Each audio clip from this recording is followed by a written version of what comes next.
किसी के व्यवहार में पूर्ण सच्चाई तब होती है जब वह सामने वाले व्यक्ति को अपने समान समझता है। यदि वह दो व्यक्ति में से एक व्यक्ति किसी कारण से कमज़ोर है तो ताकतवर व्यक्ति उसके सामने अपनी ताकत के साथ व्यवहार करता है। कोई कमज़ोर है तो कमज़ोर व्यक्ति ताकतवर के सामने अपनी स्थिति के अनुसार व्यवहार करता है।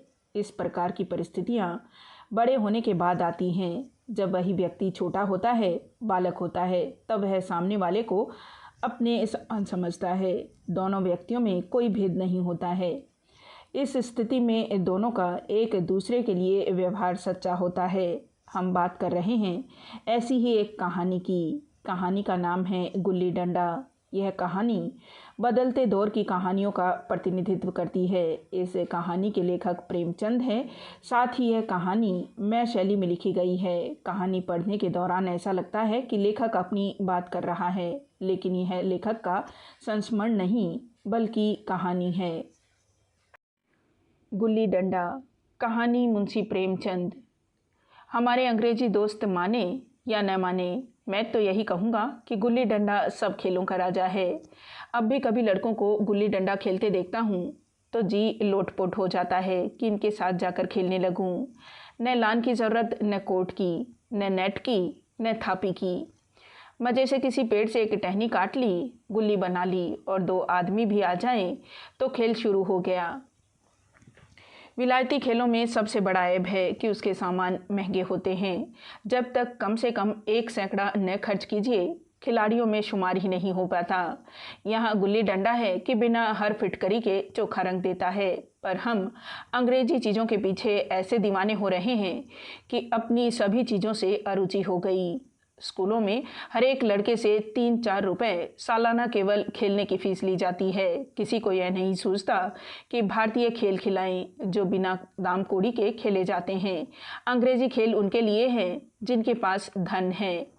गरीब लड़कों के लिए क्यों यह व्यसन मरते हो? ठीक है, गुल्ली से आंख फूट जाने का भय रहता है, तो क्या क्रिकेट से सिर फूट जाने, तिल्ली फट जाने, टांग टूट जाने का भय नहीं रहता? अगर हमारे माथे में गुल्ली का दाग आज तक बना हुआ है तो हमारे कई दोस्त ऐसे भी हैं जो थापी को बैसाखी से बदल बैठे। यह अपनी अपनी रुचि है। मुझे गुल्ली ही सब खेलों से अच्छी लगती है और बचपन की मीठी स्मृतियों में गुल्ली ही सबसे मीठी है। वह प्रातःकाल घर से निकल जाना, वह पेड़ पर चढ़कर टहनियाँ काटना और गुल्ली डंडे बनाना, वह उत्साह, वह खिलाड़ियों के जमघटे, वह पदना और पदाना, वह लड़ाई झगड़े, वह सरल स्वभाव जिससे छूत अछूत अमीर गरीब का बिल्कुल भेद न रहता था, जिसमें अमीराना चोचलों की प्रदर्शन की अभिमान की गुंजाइश ही न थी। यह उसी वक्त भूलेगा जब जब घर वाले बिगड़ रहे हैं, पिताजी चौके पर बैठे वेग से रोटियों पर अपना क्रोध उतार रहे हैं, अम्मा की दौड़ केवल द्वार तक है, लेकिन उनकी विचारधारा में मेरा अंधकार में भविष्य टूटी हुई नौका की तरह डगमगा रहा है और मैं हूँ कि पदाने में मस्त हूँ। न नहाने की सुधि है न खाने की। गुल्ली है तो ज़रा सी, पर उसमें दुनिया भर की मिठाइयों की मिठास और तमाशों का आनंद भरा हुआ है। मेरे हमजोलियों में एक लड़का गया नाम का था, मुझसे 2-3 साल बड़ा होगा, दुबला, बंदरों की सी लंबी लंबी पतली पतली उंगलियां, बंदरों की सी चप्पल था, वही झल्लाहट। गुल्ली कैसी ही हो, पर इस तरह लपकता था जैसे छिपकली कीड़ों पर लपकती है। मालूम नहीं उसके माँ बाप थे या नहीं, कहाँ रहता था, क्या खाता था, पर था हमारे गुल्ली क्लब का चैंपियन।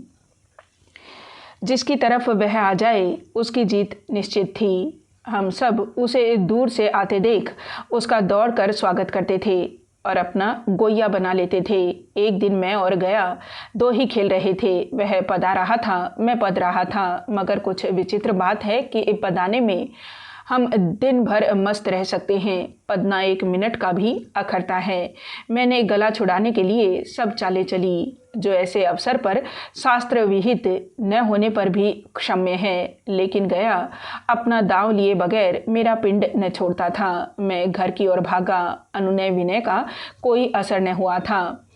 गया ने मुझे दौड़कर पकड़ लिया और डंडा तान कर बोला, मेरा दाव देकर जाओ, पदाया तो बड़े बहादुर बन के, पदने के बैर क्यों भागे जाते हो? तुम दिन भर पदाओ तो मैं दिन भर पदता रहूं? हाँ, तुम्हें दिन भर पदना पड़ेगा। न खाने जाऊं न पीने जाऊं। हाँ, मेरा दाव दिए बिना कहीं नहीं जा सकते। मैं तुम्हारा गुलाम हूँ। हाँ, मेरे गुलाम हो। मैं घर जाता हूँ, देखूँ मेरा क्या कर लेते हो। घर कैसे जाओगे? कोई दिल लगी है? दाव दिया है, दाव लेंगे। अच्छा, कल मैंने अमरूद खिलाया था, वह लौटा दो। वह तो पेट में चला गया, निकालो पेट से। तुमने क्यों खाया मेरा अमरूद? अमरूद तुमने दिया, तब मैंने खाया। मैं तुमसे मांगने न गया था। जब तक मेरा अमरूद न दोगे मैं दाव न दूंगा। मैं समझता था न्याय मेरी ओर है। आखिर मैंने किसी स्वार्थ से ही उसे अमरूद खिलाया होगा। कौन निस्वार्थ किसी के साथ सलूक करता है?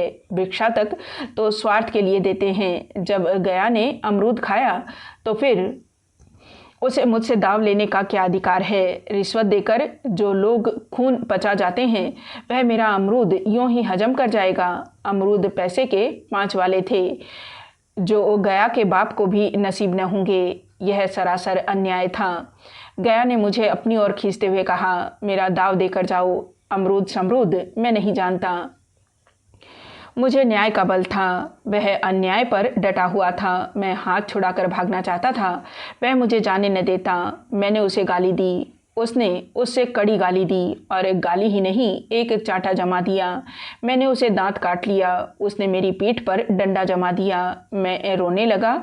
गया मेरे इस अस्त्र का मुकाबला न कर सका। मैंने तुरंत आंसू पोंछ डाले, डंडे की चोट भूल गया और हंसता हुआ घर जा पहुंचा। मैं थानेदार का लड़का एक नीच जात के लौंडे के हाथों पिट गया। यह मुझे उस समय भी अपमानजनक मालूम हुआ, लेकिन घर में किसी से शिकायत न की। उन्हीं दिनों पिताजी का वहाँ से तबादला हो गया। नई दुनिया देखने की खुशी में ऐसा फूला कि अपने हमजोलियों से बिछुड़ जाने का बिल्कुल दुख न हुआ। पिताजी दुखी थे, वह बड़ी आमदनी की जगह थी। अम्मा भी दुखी थी। यहाँ सब चीज़ सस्ती थी और मोहल्ले की स्त्रियों से घराव सा हो गया था। लेकिन मैं सारे खुशी के फूलाने समाता था, लड़कों में जीट उड़ा रहा था। वहाँ ऐसे घर थोड़े ही होते हैं, ऐसे ऐसे ऊंचे घर हैं कि आसमान से बातें करते हैं। वहाँ के अंग्रेजी स्कूल में कोई मास्टर लड़कों को पीटे तो उसे जेल हो जाए। मेरे मित्रों की फैली हुई आंखें और चकित मुद्रा बतला रही थी कि मुझसे उनकी निगाह में कितनी स्पर्धा हो रही थी। मानो कह रहे थे, तो भगवान हो भाई, जाओ, हमें तो इसी उजड़ ग्राम में जीना भी है और मरना भी। 20 साल गुजर गए। मैंने इंजीनियरिंग पास की और उसी ज़िले का दौरा करता हुआ उसी कस्बे में पहुंचा और डाक बंगले में ठहरा। उस स्थान को देखते ही इतनी मधुर बाल स्मृतियाँ हृदय में जाग उठी कि मैंने छड़ी उठाई और कस्बे की सैर करने निकला। आंखें किसी प्यासे पथिक की भांति बचपन के उन क्रीड़ा स्थलों को देखने के लिए व्याकुल हो रही थी, पर उस परिचित नाम के सिवा वहाँ और कुछ परिचित न था। जहाँ खंडर था वहाँ पक्के मकान खड़े थे। जहाँ बरगद का पुराना पेड़ था वहाँ अब एक सुंदर बगीचा था। स्थान की काया पलट हो गई थी। अगर उसके नाम और स्थिति का ज्ञान न होता तो मैं उसे पहचान भी न सकता। बचपन की संचित और अमर स्मृतियाँ बाहें खोले अपने पुराने मित्रों से गले मिलने को अधीर हो रही थी, मगर वह दुनिया बदल गई थी। ऐसा जी होता कि उस धरती से लिपट कर रहूं और कहूं, तुम मुझे भूल गई, मैं तो अब भी तुम्हारा वही रूप देखना चाहता हूँ। सहसा एक खुली जगह में मैंने 2-3 लड़कों को गुल्ली डंडा खेलते देखा। एक क्षण के लिए मैं अपने को बिल्कुल भूल गया कि मैं एक ऊंचा अफसर हूँ, साहबी ठाठ में, रौब और अधिकार के आवरण में। जाकर एक लड़के से पूछा, क्यों बेटे, यहाँ कोई गया नाम का आदमी रहता है? एक लड़के ने गुल्ली डंडा समेटकर सहमे स्वर में कहा, कौन गया? गया चमार। मैंने यूं ही कहा, हाँ वही। गया नाम का कोई आदमी है तो शायद वही हो। हाँ है तो जरा उसे बुला सकते हो? लड़का दौड़ता हुआ गया और एक क्षण में एक 5 हाथ के एक काले देव को साथ लिए आता दिखाई दिया। मैं दूर से ही पहचान गया। उसकी ओर लपकना चाहता था कि उसके गले लिपट जाऊं, पर कुछ सोच कर रह गया। बोला, कहो गया, मुझे पहचानते हो? गया ने झुककर सलाम किया। हाँ मालिक, भला पहचानूंगा, क्यों नहीं। आप मज़े में हो? बहुत मज़े में। तुम अपनी कहो। डिप्टी साहब का साइस हूँ। मतई, मोहन, दुर्गा सब कहाँ हैं? कुछ खबर है? मतई तो मर गया, दुर्गा और मोहन दोनों डाकिया हो गए हैं। आप? मैं तो ज़िले का इंजीनियर हूँ। सरकार तो पहले ही बड़े जहीन थे। अब कभी गुल्ली डंडा खेलते हो? गया ने मेरी ओर प्रश्न भरी आंखों से देखा। अब गुल्ली डंडा? क्या खेलूंगा सरकार, अब तो धंधे से छुट्टी नहीं मिलती। आओ आज हम तुम खेलें। तुम पदाना हम पदेंगे। तुम्हारा एक दाव हमारे ऊपर है, वह आज ले लो। गया बड़ी मुश्किल से राजी हुआ। वह ठहरा टके का मजदूर, मैं एक बड़ा अफसर। हमारा और उसका क्या जोड़। बेचारा झेप रहा था, लेकिन मुझे भी कुछ कम झेप न थी। इसलिए नहीं कि मैं गया के साथ खेलने जा रहा था, बल्कि इसलिए कि लोग इस खेल को अजूबा समझकर इसका तमाशा बना लेंगे और अच्छी खासी भीड़ लग जाएगी। उस भीड़ में वह आनंद कहाँ रहेगा, पर खेले बगैर तो रहा नहीं जाता। आखिर निश्चय हुआ कि दोनों जने बस्ती से बहुत दूर खेलेंगे और बचपन की उस मिठाई को खूब रस ले लेकर खाएंगे। मैं गया को लेकर डाक बंगले पर आया और मोटर में बैठकर दोनों मैदान की ओर चले। साथ में एक कुल्हाड़ी ले ली। मैं गंभीर भाव धारण किए हुए था, लेकिन गया इसे अभी तक मजाक ही समझ रहा था। फिर भी उसके मुख पर उत्सुकता या आनंद का कोई चिन्ह न था। शायद वह हम दोनों में जो अंतर हो गया था यही सोचने में मग्न था। मैंने पूछा, तुम्हें कभी हमारी याद आती थी गया? सच कहना, गया झिपता हुआ बोला। मैं आपको याद करता हुजूर किस लायक हूँ। भाग में आपके साथ कुछ दिन खेलना बदा था। नहीं, मेरी क्या गिनती। मैंने कुछ उदास होकर कहा, लेकिन मुझे तो बराबर तुम्हारी याद आती थी। तुम्हारा वह डंडा जो तुमने तान कर जमाया था, याद है ना? गया ने पछताते हुए कहा। वह लड़कपन था सरकार, उसकी याद न दिलाओ। वाह, वह मेरे बाल जीवन की सबसे रसीली याद है। तुम्हारे उस डंडे में जो रस था वह तो अब न आदर सम्मान में पाता हूँ न धन में। इतनी देर में हम बस्ती से कोई 3 मील निकल आए। चारों तरफ सन्नाटा है। पश्चिम और कोसों तक भीमताल फैला हुआ है, जहाँ जाकर हम किसी समय कमल पुष्प तोड़ ले जाते थे और उसके झुमक बनाकर कानों में डाल लेते थे। जेठ की संध्या केसर में डूबी चली आ रही है। मैं लपक कर एक पेड़ पर चढ़ गया और एक टहनी काट लाया। चटपट गुल्ली डंडा बन गया। खेल शुरू हो गया। मैंने गुच्ची में गुल्ली रख कर उछाली। गुल्ली गया के सामने से निकल गई। उसने हाथ लपकाया जैसे मछली पकड़ रहा हो। गुल्ली उसके पीछे जाकर गिरी। यह वही गया है जिसके हाथों में गुल्ली जैसे आप ही आकर बैठ जाती थी। वह दाहिने बाएं कहीं हो, गुल्ली उसकी हथेली में ही पहुंचती थी, जैसे गुल्लियों पर वशीकरण डाल देता हो। नई गुल्ली, पुरानी गुल्ली, छोटी गुल्ली, बड़ी गुल्ली, नोकदार गुल्ली, सपाट गुल्ली, सभी उससे मिल जाती थी। जैसे उसके हाथों में कोई चुंबक हो, गुल्लियों को खींच लेता हो। लेकिन आज गुल्ली को उससे वह प्रेम नहीं रहा। फिर तो मैंने पदाना शुरू किया। मैं तरह तरह की धांधलियाँ कर रहा था। अभ्यास की कसर बेईमानी से पूरी कर रहा था।